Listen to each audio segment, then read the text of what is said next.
Let's have a look now at service tasks. In NAV, we not only have the dispatch board, but we also have service tasks overview. And let's have a look what this means. So I click on it and I end up in service tasks. If you are in another role center, for instance, you can always look up service tasks in your search functionality and you will end up in the same environment as well. Now, what I have here is a view of the service tasks, but I filtered it for Linda. So if I remove this, for instance, and you get all the service tasks, but you can filter it. So these are all the service tasks, but you can put a filter as well. What is the difference with the dispatch board? Well, first, when we look at it, it looks nearly similar. You get a similar kind of information. But what is the difference? And you can already identify a little bit here. So this is not a service order status, but the repair status code. And remember, repair status codes, you have that on the service item line. So this is for each piece of equipment which is on your service order.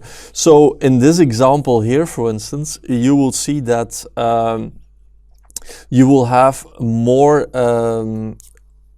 for each service order, you can have more lines. So for instance, service order 3 here, you see there are 3 lines here. And that means for each and every service item on that service order. So there is a line for service item number 30, a line for service item number 31, and a line for service item number 32. So there are 3 pieces of equipment on service order number 3, and we get here 3 lines. On the dispatch board, you will only have 1 line for service order 3. So that is already a big difference. Now let's assume that we're going to check for allocated service tasks.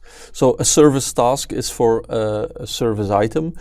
On the dispatch board, you have a line for each order. So here you see number of allocations is all 1. So all of these here are allocated, or nearly all of them.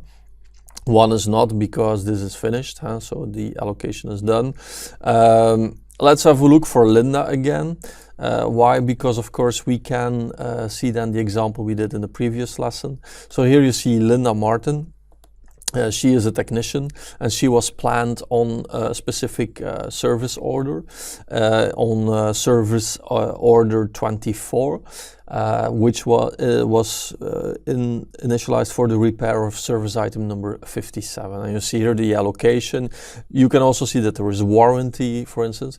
And what Linda can do is then go to her item worksheet, or we can print that item worksheet as well, or you can put it on a mobile device or something, or in a PC or a laptop in the repair shop. And then your technician can have a look at all the information which is available for that service order and for that service task. So you see your service order 24, you see that it is for Candoxy, for instance. You get all kinds of details about if this is in warranty, when should we start, who's the contact person. And what actually Linda can do here is all the registration of the repair. So she can register that she consumed a number of hours, in this case for instance 5 hours, or that she consumed a specific spare part for it. So we have seen that also on the service order, and there we said that you can do that administration on the service lines. Well, here your technician can go through the service tasks to the service item worksheet, and on the service item worksheet he or she, your technician, can do all the registration which is necessary for that repair. So that means that you don't need to have the administrative people doing all the registration for repair. You can also have your technician through the worksheet doing that, and he or she can also register the fault codes and everything that we have seen actually on the service order level. You also see here that on, for instance, line, you will have similar functions like fault resolution codes, for instance. In functions here, you see insert travel fee, starting fee.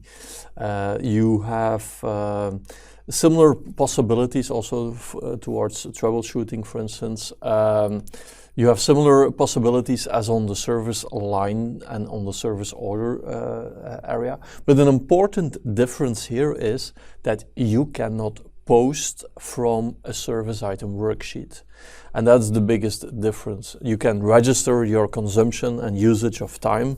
You can report on fault codes and so on, but you cannot post from here. The posting is done through the service order and the service lines, but not on the service item worksheet.